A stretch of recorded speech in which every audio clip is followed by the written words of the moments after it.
সাবরুম শহরের মূল কেন্দ্রে বুধবার সকালে নগর পঞ্চায়েত কর্তৃপক্ষ পুলিশ সহ অভিযান চালিয়ে দুটি সরকারি স্টল সিজ করে তালা ঝোলালো।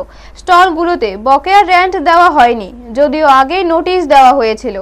এই কারণে নগর পঞ্চায়েত কর্তৃপক্ষ বাধ্য হয়ে পদক্ষেপ নেয়।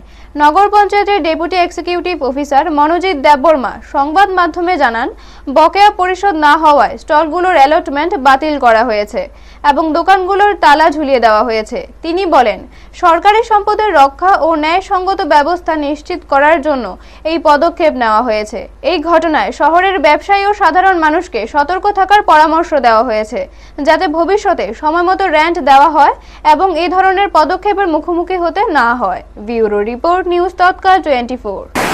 নমস্কার সবাইকে। আজকে আমরা সাবরুম নগর পঞ্চায়েত থেকে একটা অপারেশন চালাই। এই অপারেশনে আমাদের দুইটা স্টল যে আগের সময় অলরেডি ক্যান্সেল হয়েছিল, কিন্তু ওনারা কি আপনার চাবিটা হ্যান্ড ওভার করছিল না, এর জন্য আমরা আজকে এটাকে লক অ্যান্ড সিজ করেছি। স্টল নম্বর হলো স্টল নাম্বার 66 আর স্টল নাম্বার 111 মানে 111। আর চারটা স্টল যারা লক হয়েছে ওটা হলো stall number 15, 16, 98 and 118। Thank you.